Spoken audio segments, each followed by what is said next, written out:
let's start with pledge allegiance. I pledge allegiance to the flag of the United States of America, to the republic for which it stands, one nation, under God, indivisible, with liberty and justice for all.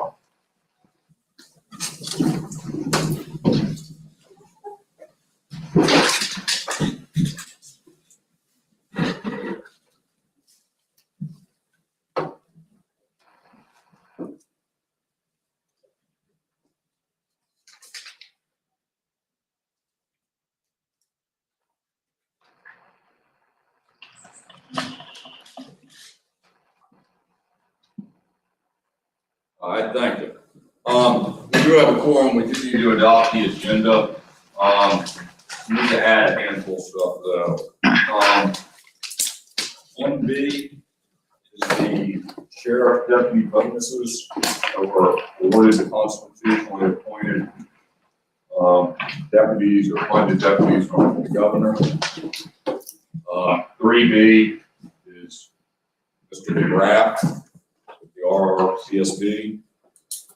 And then also we should add, let's put it as new business 12 in the PCRS building, future building.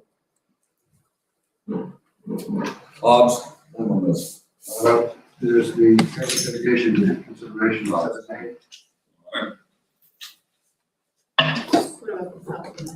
And there are no subsets this morning. So 7A is hazard mitigation grant by Mr. Shear back there. Else have anything? What is the board? I move to approve the agenda as amended. Second. Motion made and seconded. Further discussion? Hearing none, all in favor, signify by saying aye. Aye. Opposed, same sign. As always, let's start with public comment. Public comment. Public comment. Jim McGrath's not here. We thought he was going to be here for it. Or not Jim McGrath, excuse me, John Reed. I think he'll trickle in maybe later. He's actually going to go online. John Reed, are you on or is Livingston? He said outside. Brian, let me see if Livingston's out there. You on?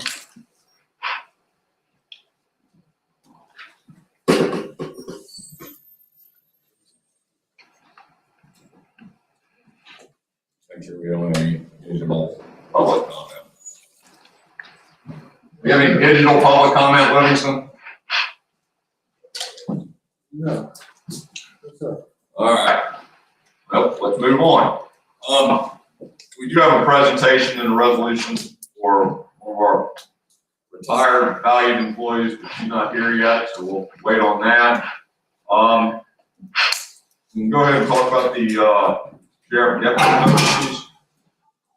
Right now, the governor has funded either 11 or 12 $500 bonuses for each deputy that the state pays for.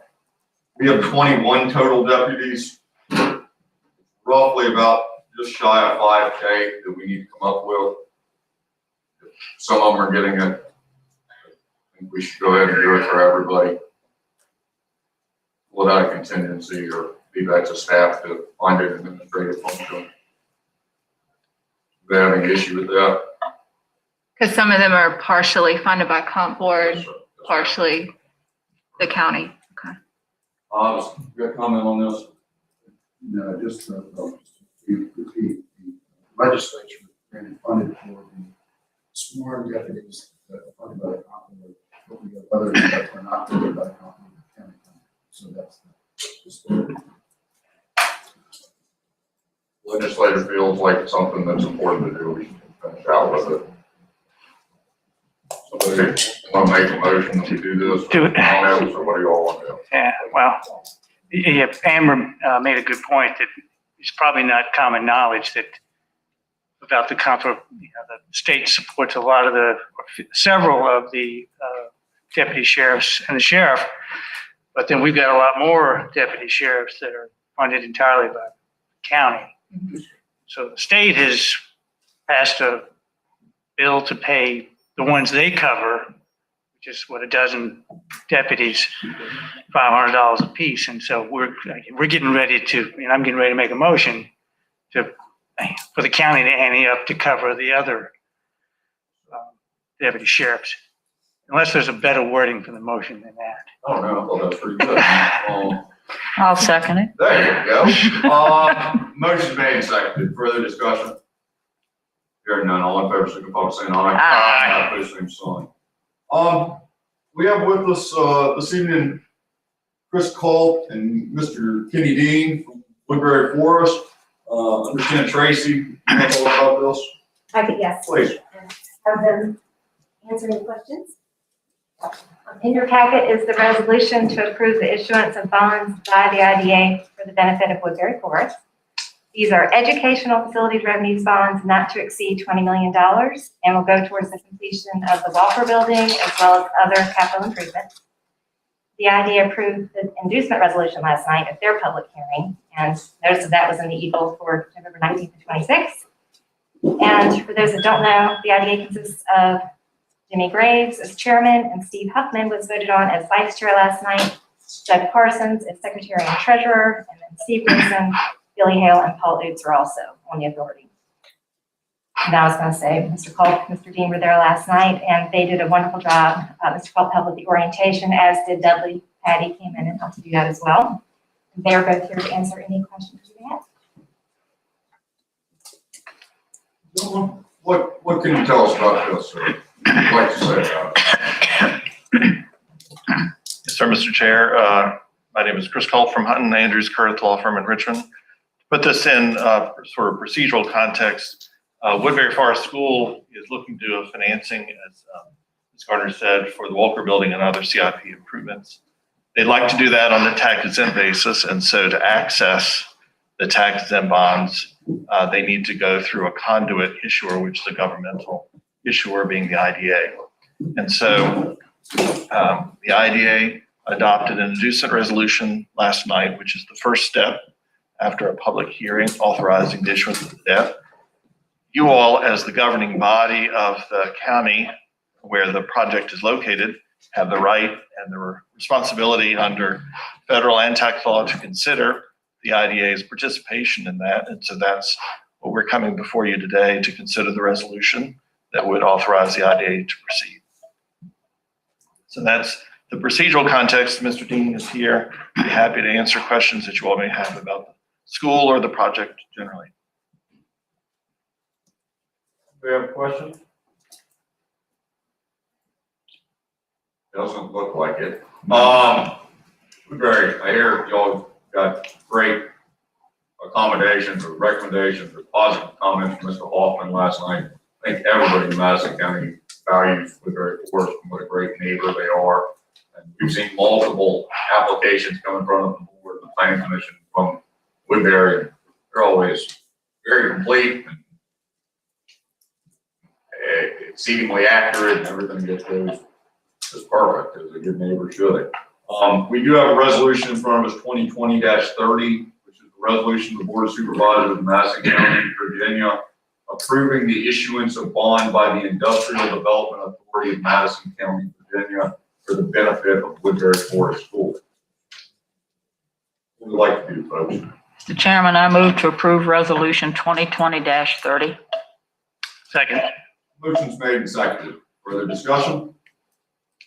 Hearing none, all in favor, signify by saying aye. Aye. Opposed, same sign. Thank you all. Appreciate Thank you. Thank you. Next, we have a consideration of an endorsement of a medical cannabis operator / cultivator. Is Ms. Fry here? Ms. Fry? Yes, ma'am. Come to the podium and tell us about what you're looking for here.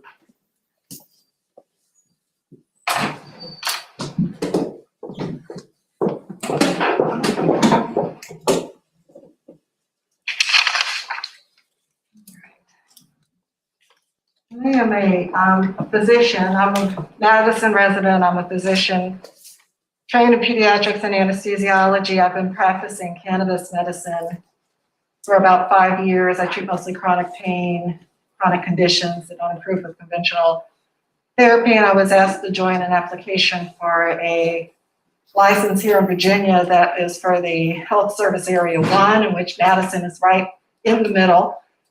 It serves patients as far north as Winchester, as far east as Fredericksburg, west past Harrisonburg, and south below Nelson County.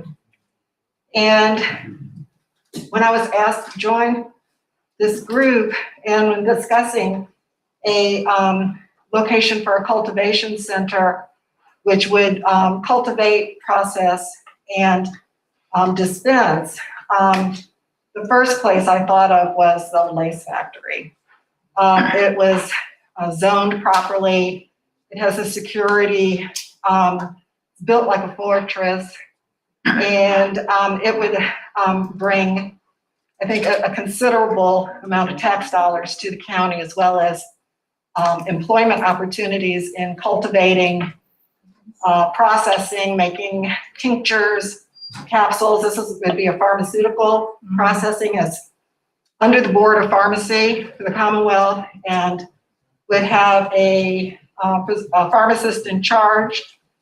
Virginia has a really nice program. It's very medically oriented compared to a lot of the other states. And that also would require some laboratory work, testing products for cannabinoids, which are found in the cannabis plant, as well as terpenes, which add to the medical benefit of these medicines, of these botanicals.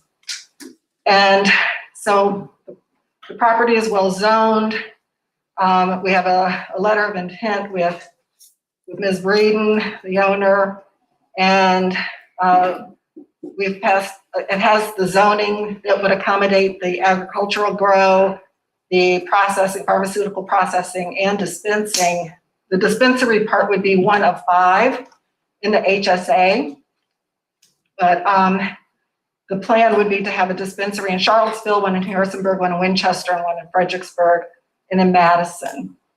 And I'm here to answer any questions, address any concerns anyone would have about having this opportunity in Madison. So, and we've talked, what, twice now, I guess.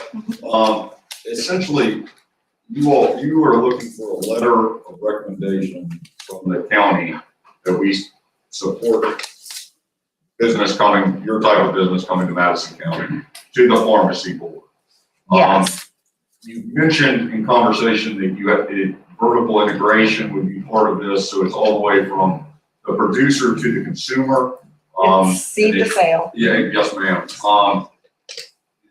comment I've actually polled the other night, the town council, they were not against it at all. No shock. The building right now is in 1. What you're talking about doing is well within by right uses there. It's just like any other business. Yes. I think everybody's in favor of that. The comment that did come out was that there would be potential smells that came with it, and you clarified that. It's a very aromatic plant, smells very skunky, but there are very sophisticated ventilation and filter systems that are used even in cultivation centers that are right in the cities, and no one ever has complained about any aroma. And there is potential for employment that goes. Yes, it would start about 50 employees, and I brought some paperwork for y'all to look at. Eventually it would be about 100 employees, which include managers, pharmacists, people tending to the plant, learning how to grow the plant, trimmers, actually making the medicine, making capsules and tinctures and packaging, labeling. So there's a lot of employment opportunity there. And these are not, and I also brought some paperwork showing the salary ranges for these different levels of employment. Anybody have questions for Dr. Fry? No, Or, excuse me, please. No, I see no reason not to support this. I mean, it's agriculture, it's pharmaceutical, it's lab, it's testing, it's high end, and it's, Professional. yeah, very professional. as a matter of fact, I got a call from an evangelical friend of mine last week that we are at our wits' end to help a good friend of ours. And so he was having to drive to North Carolina to get a prescription to help with our friends' medical issues. So, Well, I'm licensed in Virginia. are you? Okay. Yes, Oh, this is a good deal. I mean, it's low impact. It goes right along with the comp plan. I mean, I'm certainly not up to date with medical cannabis law in Virginia, but I would assume that it's legal, at least in Virginia, not by the feds. So that will probably change. it would look that way, yes, ma'am. Ligon, you have anything to add on this? No, not really. So, Dr. Parkin, last week or 10 days ago, I know there's a lot of moving parts to this pharmacy board, and it's very competitive. A lot of people want to kind of be on the front end of this. So I just kind of looked at it strictly from a land use perspective, thinking that this facility, you just, any other stigma or anything you might have, this is what they're doing, this is a greenhouse, and it fits under that and in one. So that's what, I told Dr. Fry that I was comfortable with, was making that interpretation, unless the board in the future wants to change that. I don't know what the state will do as far as getting guidance on localities in the future. The medical cannabis statute that was passed last year, I do not believe really making any mention to how localities can or cannot regulate this. So I think we're just taking a common sense approach, and most other communities seem to pretty much be all aboard.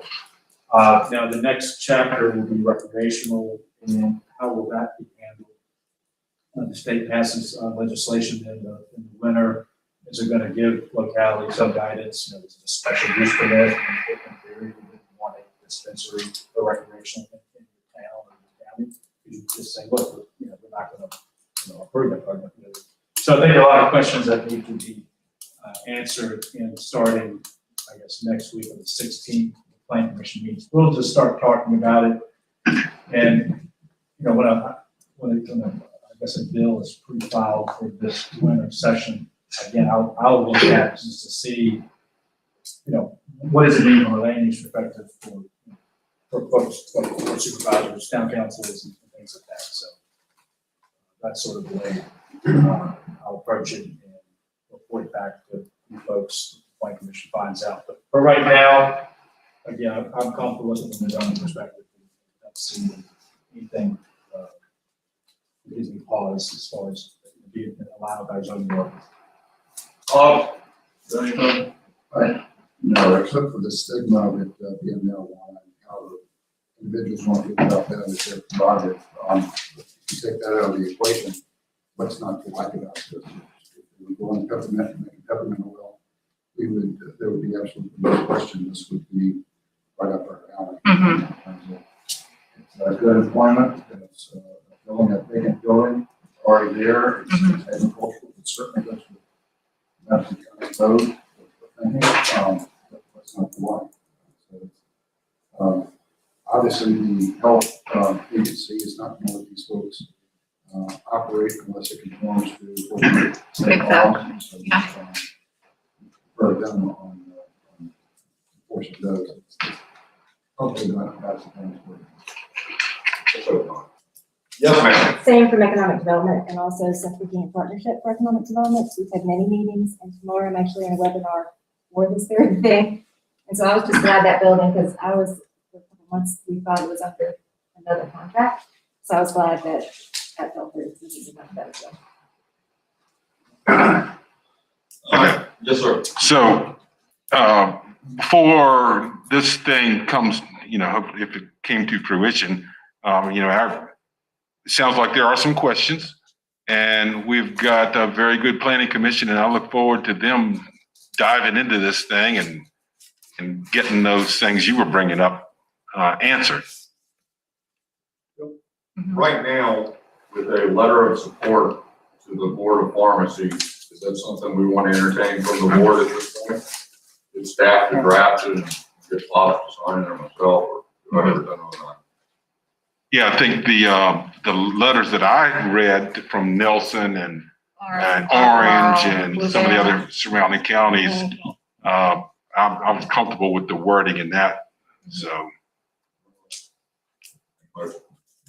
yeah, I move that we have county administrator draft a letter of support for this opportunity. Second. Motion made and seconded. Further discussion? Hearing none, all in favor, signify by saying aye. Aye. Opposed, same sign. Thank you, Dr. Crockett. Thank you. We've got to hold a public hearing on Madison, Mount Peter Village VA LLC tax abatement ordinance. Well, please. Excuse me, hold on, apologize, I'm backing up. Mr. McGrath, I skipped over you. Tell us about the Marcus a little. Thank you. Sorry, Luke. Yeah,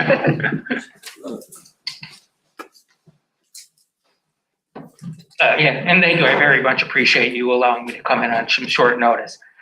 In November, the legislature passed a law called the Marcus Alert. And I think one thing that we need to be very clear on, Marcus is not an alert system like Amber Alerts or anything along those lines. Really what Marcus Alert alludes to is a behavioral response along with law enforcement to those members of our community who are having a crisis, a behavioral health crisis, substance use crisis, mental health crisis. And the idea is really along the idea of a co-responder model. The reason I'm actually here today is we received notice from the Department of Behavioral Health at, I think at the very end of November, asking for organizations who are willing to pilot Marcus Alert programs. And so what is happening is in December of 2021, the Department of Behavioral Health is going to have one pilot program running in each of, each of the 5 Department of Behavioral Health districts. The exact same districts that Dr. Fry was just talking about, from Winchester to Lynchburg to Fredericksburg to Harrisonburg. It is our belief and my organization's belief that we would much rather be at the front end of this legislation, being able to help design a program that would be effective for our area of Virginia, as opposed to having to try to modify some program that was developed in some other part of the state. We are currently running an embedded co-responder model due to some grants we received from some local foundations right now. One has been up and running now for about a little over a month in Fauquier County. In that program, we have a behavioral health clinician who sits in the sheriff's office. When a call comes into the dispatch that is behavioral health in nature, our staff goes and meets law enforcement at that scene. And I'll be honest, it's been great. Calls we have not really expected to receive. Our very first call was actually a gentleman with dementia who was being assaulted towards his elderly wife. Family that's never had any involvement with any of our types of services. We were able to bring some case management in to help the family. They had no idea where to go. And again, it really just prevents that individual and law enforcement from trying to figure out how to handle this person, and we're able to link to other available services. So really all I'm here today is part of our letter of intent, which unfortunately is due January 4th, thus the very short time frame to come out to boards of supervisors. Is as part of our letter of intent, I have to be able to affirmatively acknowledge that I've talked to all of our local governments and they are supportive of us applying to be the pilot program or in our region. So if there are any questions, I'm happy to answer any questions that anybody might have. And when I spoke to Jim about this, for Madison County, since we're a smaller jurisdiction, we would have a mobile response team, correct? We wouldn't have someone here just in the sheriff's office. I'm not sure. It would Be really someone depend. close. The initial funding for the program to be one of the pilots is about $600,000. So, you know, that doesn't fund a large number of staff. I don't envision this initially as a 24/7 response program. But really what we have been able to find, what really has also worked really well, is if we don't have a staff on duty when the call comes in, because we are working alongside with law enforcement, we are able to send staff out the next day for follow-up, people who frankly, we just don't know about because they don't come in through our front doors. And so, we've been able to send either a peer or a case manager, those types of things, and get people into the help and support that they really need. So yeah, I don't know exactly what it will look like. Part of the program is we will develop a local implementation team of representatives from government, law enforcement, DSS, other involved entities as well. So I'll just point out, we do have a draft letter up on the screen. Sounds like something that potentially could help a lot of people in Madison. Hopefully it's not needed, but it sounds like it's the right kind of steps. The other, I think real advantage is just it's a huge burden lifter off of law enforcement. And Virginia is really going to a crisis response model about diversion from state hospitals. And honestly, if I have to go to another board supervisor meeting, talk about deputies sitting in hospital rooms or driving across state, our whole system is transitioning to avoid those types of things. Well, we've been talking about this look at Miss Perry back there nodding her head positively. We've only been talking about this for like 4 years now. Great, something that is being addressed by you and your staff and the state, and they help all of us. We all want to do it. Do we need a motion? Yep.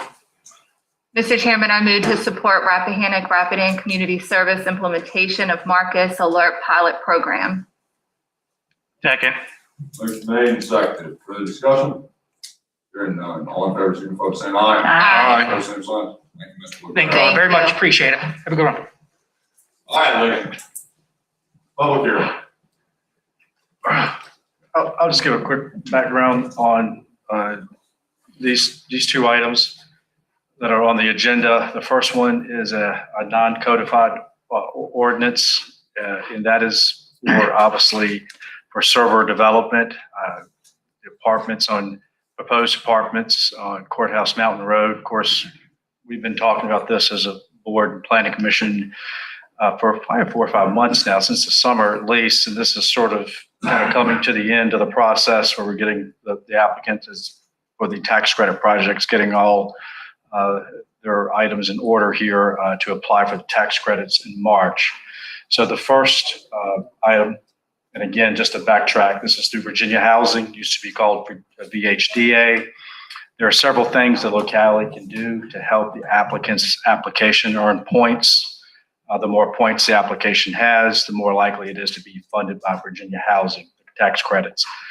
So the first item is the ordinance. I won't read it to you, but basically, in summary, this ordinance would provide a token tax rebate on the subject apartment building once completed. Once the apartment building is completed for a 3-year period, we would allow a $2,000 per year rebate. And again, what that does, it does provide the applicant with the enhanced points, potentially making the project something that would be funded. So that's the first item. The second item that's required by Virginia Housing is that the actual site be included what is called a revitalization area. Again, I won't read the resolution, but pretty much what we're saying is market forces as they are in the county, we do not believe that the market would develop such housing if it wasn't for the tax credit project. So we are designating this specific site as a revitalization area. So having said that, Ms. Server, she is in Abingdon and sort of was going to come, but I do have her on the phone. If there are any questions, I'll be very frank, and this is kind of part of how the job goes here. I do think there's still some negotiation items that are going on between Ms. Server and Mr. Weaver that still need to be worked out. But from my perspective from the county and at least planning, I think we've done everything that we can do to sort of let the server know, and there's a property that the county is supportive of the project, and we can't control what happens after here, I guess. Do this. So Are there any questions? I guess, Clay, I guess we can open up the public hearing on the actual, the first thing is the ordinance. If anyone has any questions or anyone on the board any questions before we open the public hearing, I'd be happy to answer them. You have questions? Logan? I got Go ahead. Go ahead. Well, this is just a quick clarification. It won't take long. I read $2,000 a year annually, and I thought I heard you say $200,000 a year. It's a difference in those numbers. Did I say $200,000 a year? Maybe I was the only one that heard it. Yeah, 2,000. 2 is what we mean, right? Right, Okay. 2,000. I could have said that, I'm sorry. The only thing I've got, Ligon, is, so we, this one resolution designates this as a revitalization area. Mhm. If Mountain Village Apartments ultimately doesn't come to fruition, this will remain a revitalization area? Or will we have to, or is this only applied to this? That's a good question. I don't, if someone came in with the exact same proposal, I don't see any reason why this could. You would do another It'd resolution? probably be simple enough just to do another one. All right, I was just curious. But that is a good question. Because we could, I mean, if this project doesn't happen, then you could advertise that we have a revitalization area. Maybe. It's already been through. What do you think about that? You see what I'm saying, Sean? It's just as easy to, in terms of trying to grandfather it in or something, I'm not really understanding the question. The area is not, is the area specific just to this development, Madison County Village or Mountaineer Village Apartments, or with the area that we were talking about stay as part of the revitalization? This would not run with the land. I think that's all. Just specific to the. Yeah. Okay, And the wording to me, because it says in support of Mountaineer Village. It does. Probably. Any other questions? Yes, please. One point, the benefit of that is if this does not work, if someone else comes through, the county has the opportunity to evaluate that applicant and what they have in mind there. So I think the county is safer by doing this. All right. Anything else? I'd like to open the public hearing. The public hearing is on the ordinance, which will be ordinance 2020-22, an ordinance to partially exempt real estate taxation for the proposed development of property known as Mountaineer Village LLC, henceforth known as Mountaineer Village, located in Madison County, Virginia, by local classification or designation from full assessment of taxes. It is $2,000 per year. What we hope we are. for 3 years only. 3 years only. Yes, sir. To the public. To the public. All right, back to the board. Yeah, Mr. Chairman, I move that we approve ordinance 2020-22. Second. Motion made and seconded. Further discussion? Hearing none. All in favor, signify by saying aye. Aye. Opposed, same sign. Now we have resolution 2020-31. That is in support of Mountaineer Village VA LLC Apartments as a revitalization area. Any comments on that? Flow to the board. Mr. Chairman, I move to adopt resolution 2020-31. Second. Motion made and seconded. Further discussion? Hearing none. All in favor, signify by saying aye. Aye. Opposed, same sign. Thank you, Larry. Okay, thank you. 2 seconds.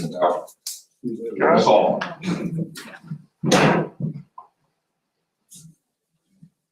I should have said it before. Everybody knows where this is.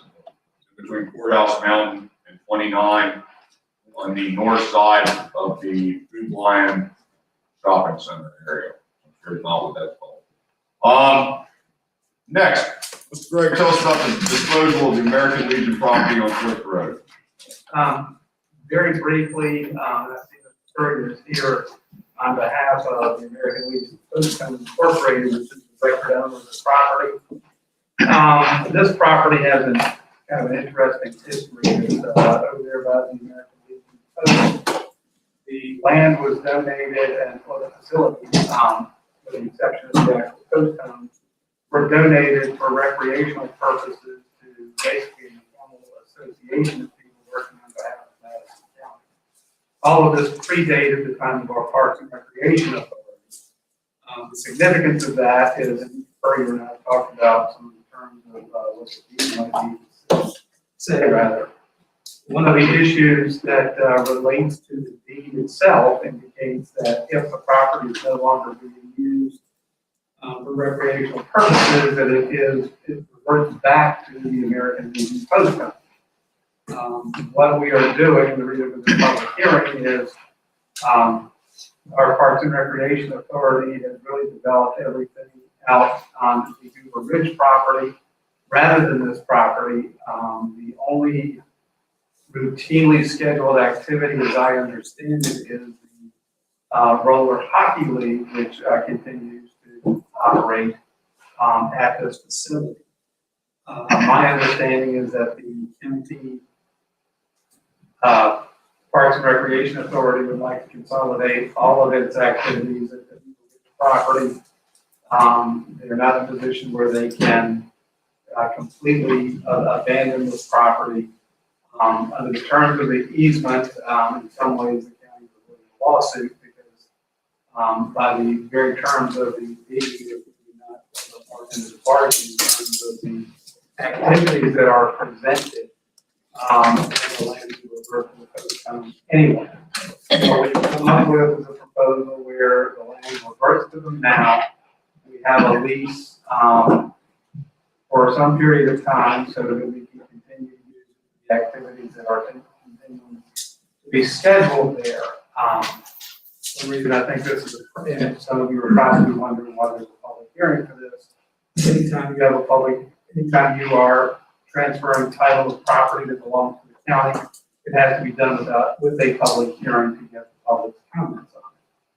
What this will have the effect of doing is kind of clean up a property that is nominally under the county's control. It will enable the county to focus on the areas where the county has been more interested and has demonstrated much more interest in developing those properties. And, you know, it's the right thing to do. By the terms of the deed, the property is supposed to revert. The American Legion has indicated it would like to get the property back. We have no reason to oppose that. Berg, what would you like to add? Ladies and gentlemen, appreciate the opportunity to appear this afternoon on behalf of the American Legion Post Home Incorporated.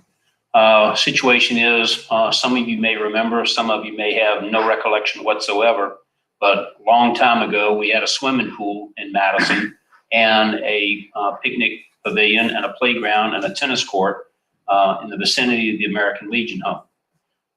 Over time, between the Madison Recreation Center in 1954 and then subsequently the Parks and Recreation Authority in 1982, land surrounding the American Legion was transferred to those entities for the development of a recreation area. Over time, the swimming pool has been filled in. The playground is basically in disrepair. The tennis court has been used for a number of years now, very effectively as a roller hockey rink, and the picnic pavilion, whereas the restrooms have been remodeled and updated. The pavilion itself is in disrepair. The genesis for this issue being addressed was understanding that the roller hockey activity was going to relocate out to Hoover Ridge, along with all of the soccer, football, baseball, and other youth sports activities that are there.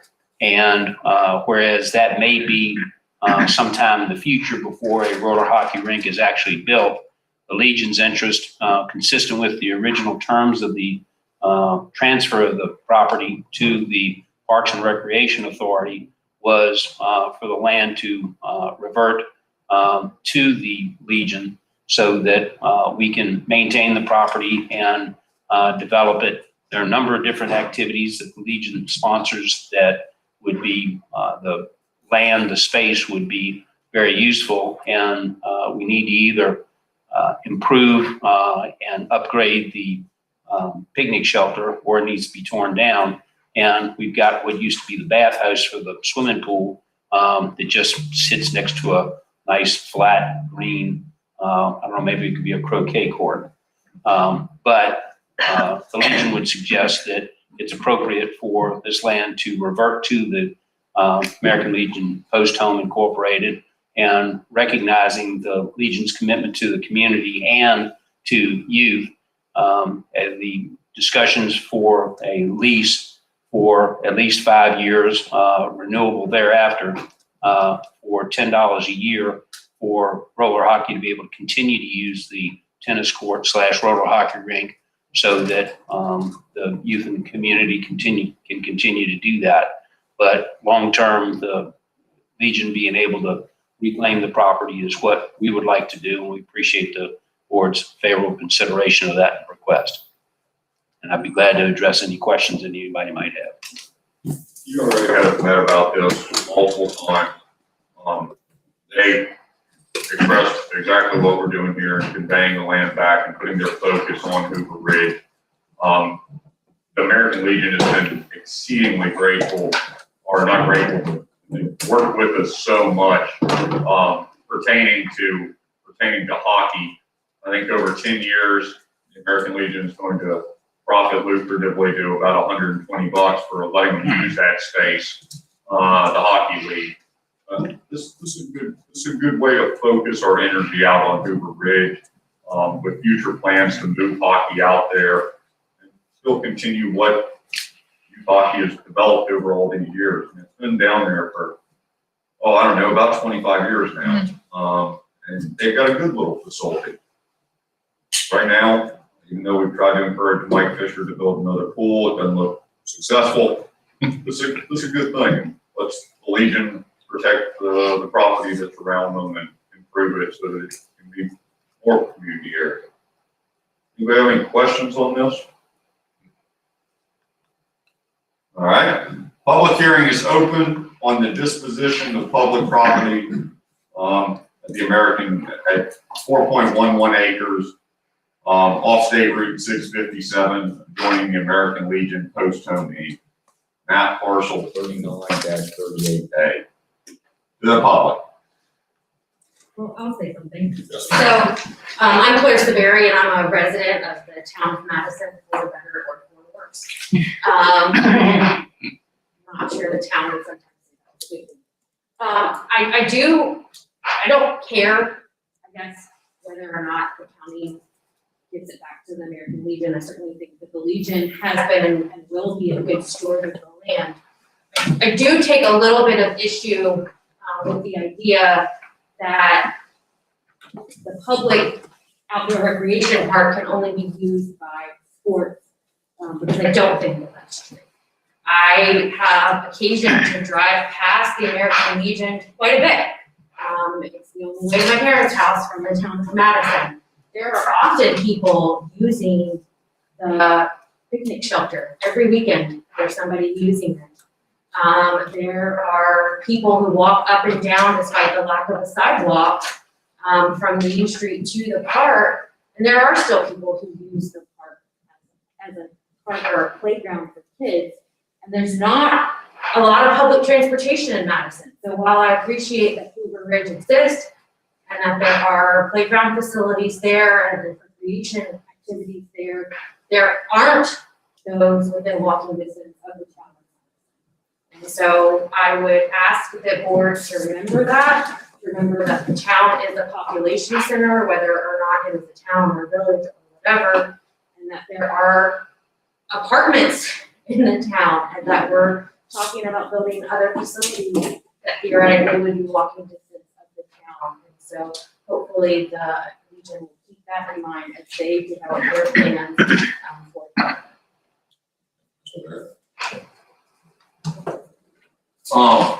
Other public comment?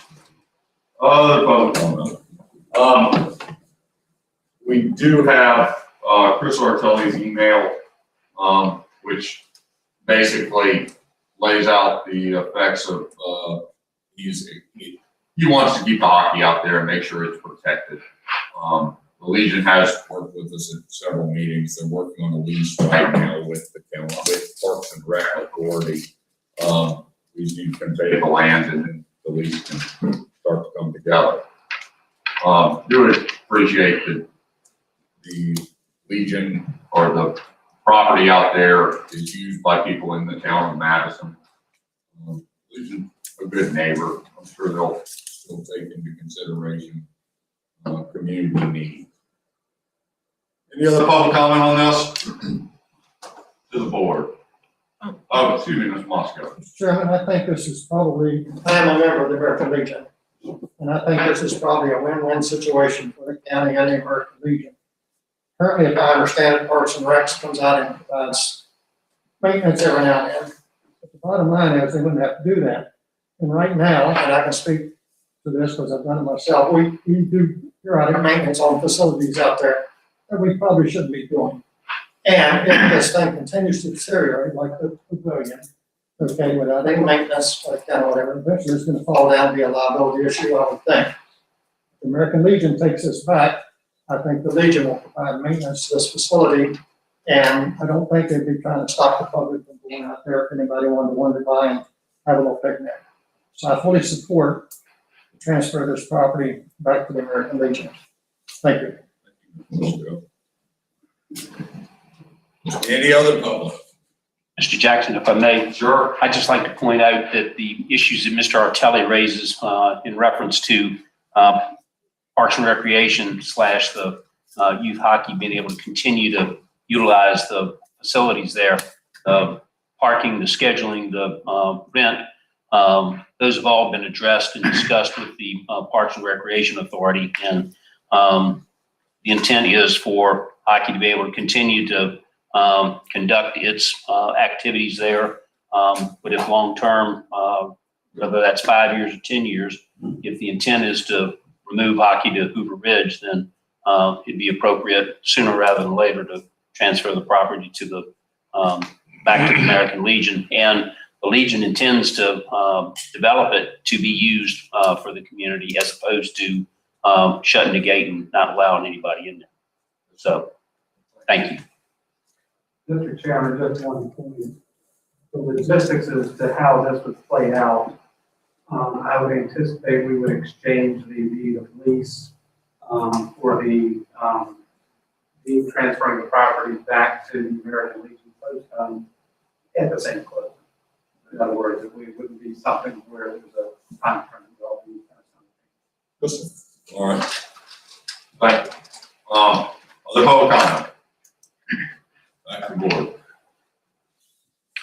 Yeah, Mr. Chairman, I move to convey 4.111 acres off State Route 657, adjoining the American Legion Post Home, Inc., further identified as tax map parcel number 39-38A, to the Madison American Legion Post Home, Inc. Second. Motion made and seconded. Further discussion? Yes, subject to the lease for hockey. Yes, subject to the lease. Is it okay with you? Second, yep. There you go. All right. Further discussion? Hearing none. All in favor, signify by saying aye. Aye. Opposed, same sign. Thank you, Mr. Bird. Ladies and gentlemen, thank you.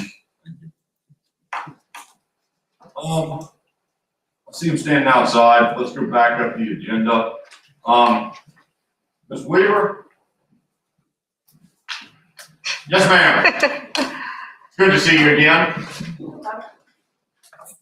We hope retirement is treating you well.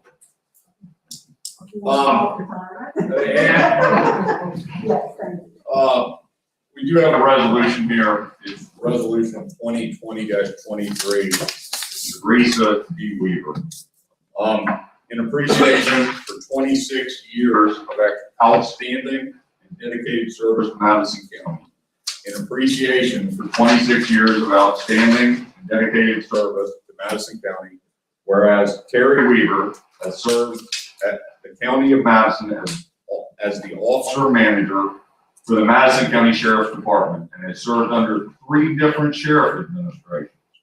Whereas throughout her years of service, Terry Weaver has performed her job with competency, effectiveness, and has generously given her time above and beyond the normal realm of employment to support Madison County, the Madison County Sheriff's Office, and the citizens of Madison County. And whereas Terry Weaver has always demonstrated a positive and professional demeanor during numerous county emergencies, day-to-day operations of a sheriff's office, special events, and being accessible to the general public. Now, therefore, it be resolved that on the occasion of her retirement from Madison County Sheriff's Office, the Madison County Board of Supervisors hereby expresses its appreciation to Terry Weaver for her dedicated service to the citizens of Madison County. Mary, thank you very, very much for all you've done.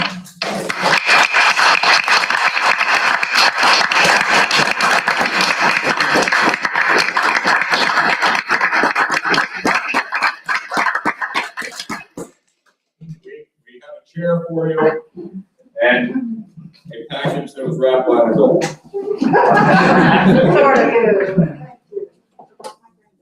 Oh. Anybody like to say anything?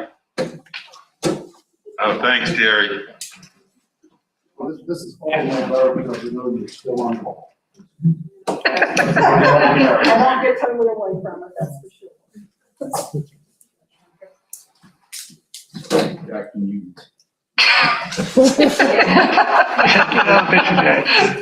Kind of hard. Yeah, Chuck's brutally honest.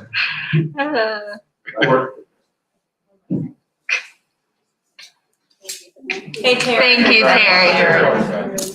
Hey, Sheriff, You got to pick up from the bottom. Yeah. hey, Sheriff, can you help with the chair?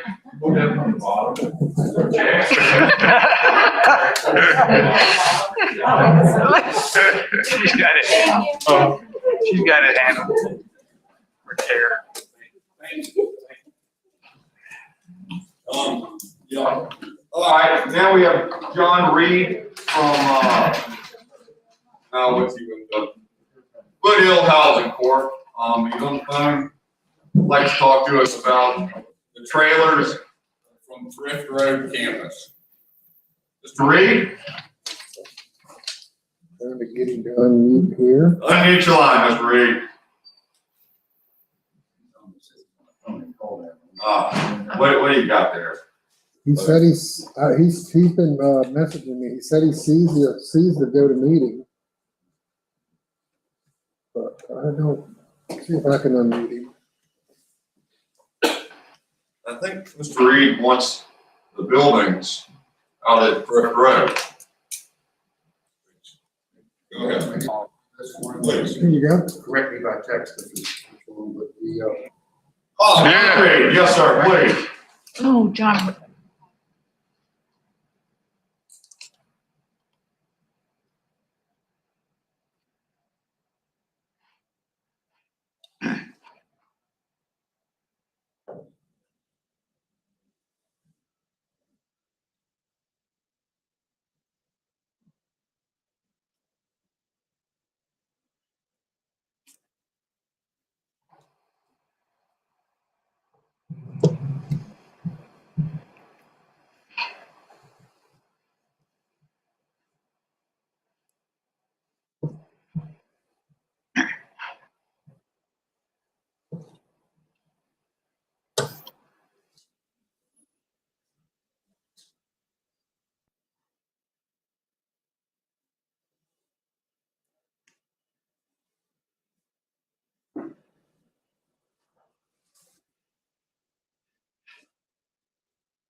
You're making this request on your own free will, and you've been in these fine trailers. You're making this request with your own free will, and you've been in these trailers. Yeah, there you go. All right, he wants the trailers. Roger, you endorse this. Hobbs, you think this is a good idea as well? You want the thumbs up? Where? All right, go ahead there, Carter. Yeah, okay, so my only consideration, I like the idea, and I think that it would play out this way, but my only consideration is we're gonna sell this property. So are these trailers an asset or a liability to this property as, you know, when we advertise them for sale? I got a good feeling there. Well, he wants them, so they're definitely an asset. We should continue thinking they're an asset. You've been in these facilities, correct? Yeah, I have. My family helped rebuild some of the floors in the Literacy Council one, so. What year was that? It was about 3 years ago. Oh. Yeah, I fell through, so. Good reason. Yeah. I can certainly think that the property will be worth more. I mean, I can't see how it wouldn't be without these trailers on it. Like, I mean, these trailers are, Yeah. as you've stated about pulling through them, which is Yeah. probably about right. And he's willing to take them, and I'd assume he'll probably clean up the area so that it looks halfway decent when he leaves. Do we have a title for these trailers? They would, in all likelihood, their personal property. It depends on whether they remove the tongue on the mobile homes that they were placed there. To be on the safe side, we're probably going to have a public hearing on this. All right. Yeah. Hobbs? No, the idea would be to help these folks have offered, and it's a win-win, and that it would help clean up the property. Roger and I had a conversation about the potential for having a demolition contractor in while we were in the throes of moving, so that the property could be prepared for sale. That was just talk. I suppose the only idea that we need to push is that once if the board approves the renovation to this campus later in the meeting, then that puts us on a timetable. We're talking on the order of 6 months before we're vacated on Fifth Road, at which point we want to move immediately to disposal. To get that started as soon as possible. And I imagine we can have the hearing on the disposal of that property at the same time as we have the hearing on disposal of the trim. Absolutely. We should do this rapidly before it changes his mind. Yeah. Is everybody good with this? Giving John Reed the thumbs up? Absolutely. I mean, getting rid of these things seems like a great deal. I mean, if he can find a useful purpose for a family that is in need, that's just makes it so much better. All right, everybody good on this? Yeah. Yep. Hey, John, you want to move to Crigglesville School? Okay. Okay, well, we'll get to that. All right, everybody good with this? Let's proceed. Seems like a great deal. Very good. Thank you, John Reed. All right, now we're down to what?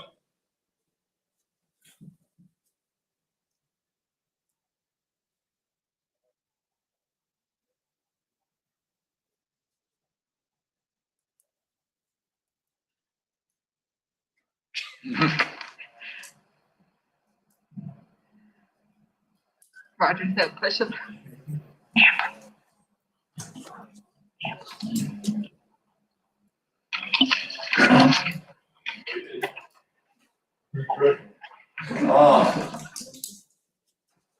You're gonna pay us. 2 thumbs up. For these trailers. Yeah, we're willing to talk to you. Keep us posted. I think we give them $1,500 a year or something like that. No. They're gonna take these trailers off. This is all right, get back to us.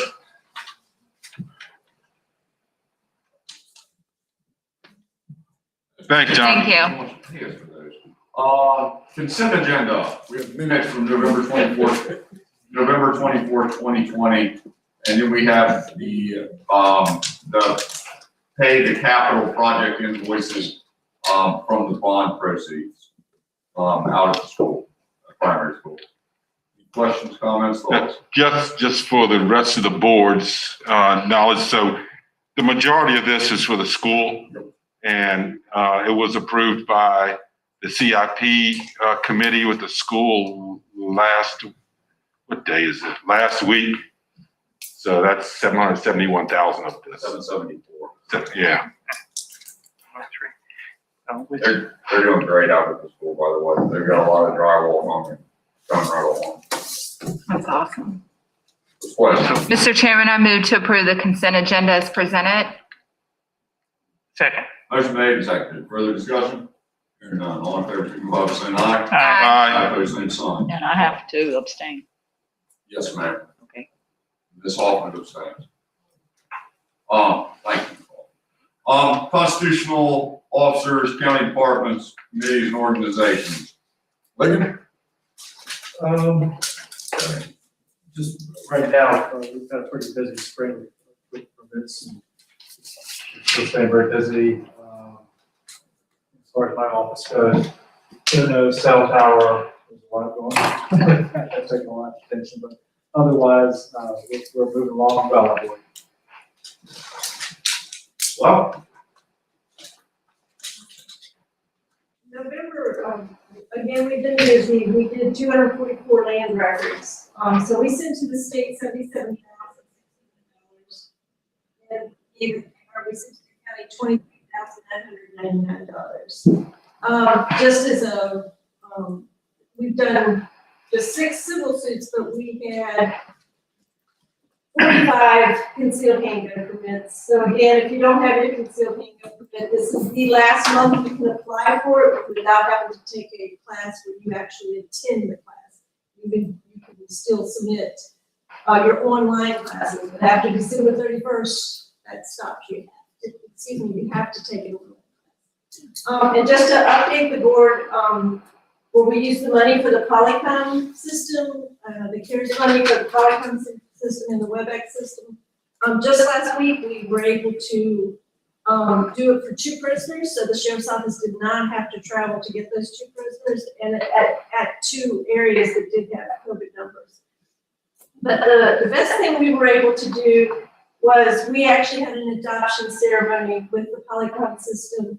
The parents were in Colorado, family was in New Jersey, Virginia, California. We had 10 different groups on that Polycom system.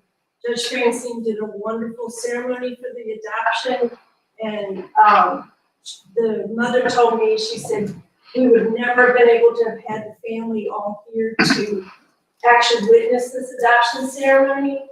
And so she was just very grateful. She said, you know, because of COVID, and I said, well, actually, if it hadn't been for COVID, we might not have had a Polycom system. So it's already been a wonderful thing to add it to the court. great. Anybody got any questions? Ms. Fry, are we advertising? It got in the paper, look at that. I did have 5 applications for the planning commission, nothing for the IGA or the RCSB. So do you want me to run it again or? We all want to run it again. What are we missing? RCSB. The CSB, Mr. LaFleur. Run it again. Mm-hmm. 5 applicants for the planning commission. That's great. I will do 2. I don't see them flooding. Tracy, you got any lines on people for IDA? Not right now. Anybody would like to be on the Industrial Development Authority, we would really like to have you. All you have to disclose is everything. All right, Brian Daniels. We're just thinking that personal property as it comes in, all land transfers as we mentioned. We're doing good. Gordon. Radio system is actually being staged in Chicago right now. We were supposed to be up there this week. Due to COVID, we canceled that. We're doing a virtual Thursday and Friday. Actually, it's got a picture of everything set up, and it's pretty impressive to look at. So that's a really good thing. Some of the moving parts for the Hughes River site are coming in nicely. I expect some real progress on that by the first of next week, if not the end of this week. Had a meeting with Verizon engineers reference to next generation 911 to run our fiber into our building. What the Verizon engineers told me in March and what the Verizon engineers told me last week are two very different things. I had to go out and get another quote to finish running what the folks in March had told me to do. And of course, it's more to it. So I got that quote. Another $6,500 the state's going to reimburse us. So I've got that in front of them now. Expect something back by the end of the week on that as well. Everything else is coming into play. Our 911 system is completely upgraded, ready for next gen 911. I've got a few more moving pieces to do when AT&T hooks up, but with COVID and everything, it's hard to say when that's going to be. They've given us a tentative date of February 8th. I don't see that happening, just because there's been no progress since they gave it that. So we're still on a holding pattern with that, and still moving along with several other projects. Questions, Mr. Gordon? Noah, how are we doing? Doing well. November, relatively busy, 113 calls, 10 minutes is our average response time. We still have 2 FTE vacancies. We filled 2 rounds of interviews, so I hope to have those filled by next week. I'm heading to Fort Wayne, Indiana tomorrow to pick up Medic 30, which is our 3rd truck. We took delivery of 2 response vehicles, Response 1, the Chief Tahoe, 2 days ago. So those are getting in service. Held 2 orientation sessions within CRS. That's gone well. We currently have 5 members that are operationally cleared. Sorry, so we're still a work in progress. But things are going well. Keep it short. I hear Indiana's nice this time of year. Roger. We had the inmates come help us do the generator in the town, so we got that done. Looks good. Doing a little maintenance and please let the man have it good. What did he say? He wants to, Roger thinks we should keep the buildings, not give them to John Reed. Oh, please let John Reed have it. We all agree with that. The town likes your lights too, Robert. Aw. They very positively. Love them. And it does, it looks real good. John Sheriff. Moving right along, still treading water with COVID, working with BDH and BDM on the vaccination process. Everything's changing, it's up in the air, there's a lot of conversation going on about that. I would say everybody knows that they've started over in the UK vaccinating people today. So, test case, if you ask me, see how that goes. And, but right now, there's just so much on the table about how we're gonna do it here. Just some fun with numbers. 192,000 people infections were recorded just yesterday in the United States. 14,955,947 cases reported so far this year in the United States. Johns Hopkins reports 67,719,710 cases globally, with 1,547,487 fatalities globally. But big but is 43,639,453 people recovered.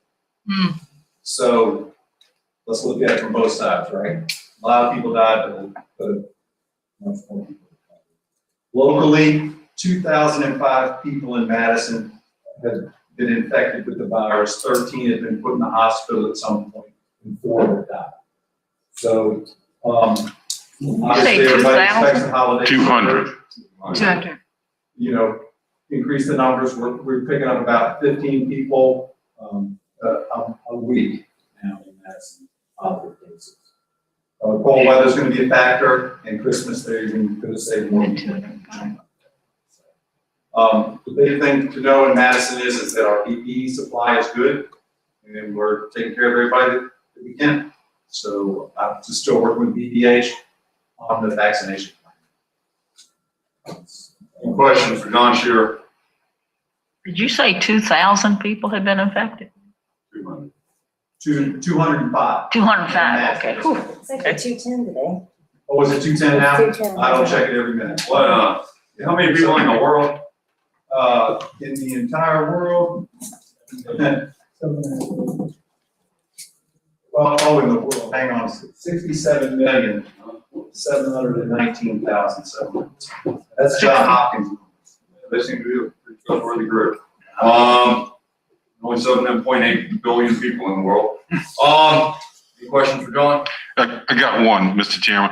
So I was reading in the Culpeper paper the other day, I think, John, that there was going to be a vaccine planning discussion. That's what they called it. So you're okay. And when is that? I believe it's Wednesday. No, the 14th, whatever the 14th is. Okay. I just got the anyway. All right, thanks. Very good. Ms. Barry? Please. Jackson. So I'm here to introduce, this is Alexander Hamilton. He is the assistant public attorney. He started back on December 1st. And so he's been jumping in. He's been doing a few cases in juvenile court. Probably get him in circuit court before too long as well. So we are glad to have him here. He's currently living in the Great North, but hopes to move a little closer. Welcome. Or thank you for sending an email about it, and so he's been out and about and has met most of the people. Otherwise, we are working on the jury plan to get approved. It was sent back with a few comments. Judge Francine, I think, is writing it as we speak, and so hopefully that will be sent through shortly. Busy with court. We've got a hearing tomorrow with, I think, a witness hearing from California by WebEx. So that has really worked out really well for us. Just being able to, it's been a little bit, I won't say that it's all sunshine and roses. Part of the problem, obviously, is that jails have availability when jails have availability. So, we might have a case set at 9 or at 9:30, but a jail can only do it at 11. So regardless of what else is going on in the docket, we have to recess that case and take it up. So that can be a little tricky, but I will say that the judge has been great. So all 3 judges, all 3 clerks, in accommodating that. The attorneys, the defense attorneys have been available for when we have first calls at 10:30, because that's our CBRJ slot is at 10:30. So it's been good. It's been some bumpy roads and sometimes it's not great, but it is a huge improvement. We are so thankful for that.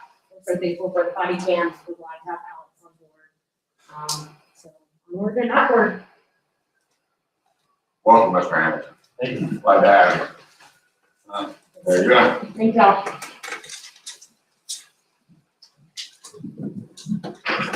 Everybody wants to say something about the president. Everybody. Who was he named after? Is that? Livingston.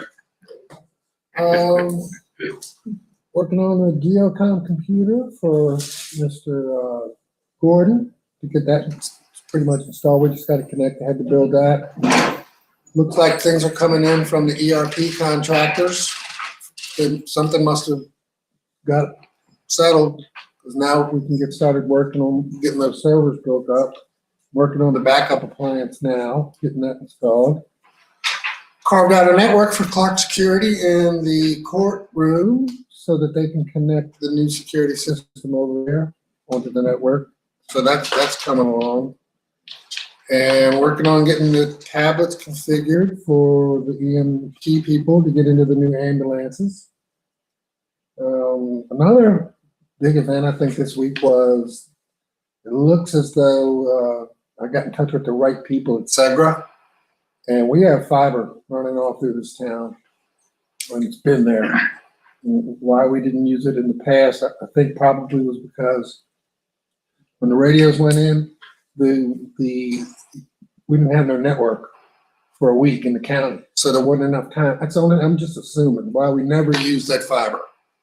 But it's there. They believe they can either trench it in or aerial it into these 2 buildings. I'm trying to get them to do it by March. I don't know if we're gonna get in those buildings by March, but that's what we're hoping for. Wouldn't it be great?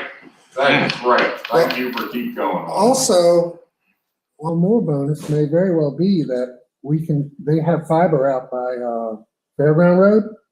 We may not need to hire or pay a huge amount of money to hire a contractor to bore under 29. It might already be there. So, Well, good work, Livingston. There you go. Exactly. This is great. Very questions? Good news. Yeah, absolutely. Tracy, thank you, Livingston. You're welcome. Well, the first thing I had on here was to thank Roger mainly for doing the Christmas decorations and getting the guys to do that. And also Spruce Rock Farm in Brightwood for the tree and Ayler's Garage for towing the tree. And I know everybody appreciates it. And then the Grinch side of my story today is I found out through my personal email about a Santa train coming through on Saturday, and I talked to the sheriff about it today. It's a red flag because at first it just read a train. I figured it was driving through, no big deal, going to pop up in Madison to Orange. Then you read further and it said throwing candy, people can gather at 2 specific businesses in Madison and the town. I call him the guy too. So we'll see what happens. That's why I'm not promoting it. What exactly is Santa Train? Is that just a whole bunch of trailers linked together? It was supposed to be a contractor trailer and something else, but then you read further and there's something about a crane. Yeah. Heavy equipment. Coming through Main Street at 2 o'clock on Saturday afternoon. Yeah. All right. So there you go. On the good news though, there's s'mores with Santa with Parks and Rec, and they're doing a great job doing social distancing for kids, as Gray's Mountain Lodge is as well. Pictures of Santa. And our latest Wonder Love video about MAP drones featuring fall foliage was doing really well. Before I boosted it with grant money, it already had gotten 16,000 views and 141 shares, which was mainly local people. So it really resonated because it wasn't. Have you seen it? It's beautiful, beautiful. After boosting it, it's 42,000 people. Wow. So that's doing really well. And he's going to do a Christmas one too, just showing lights.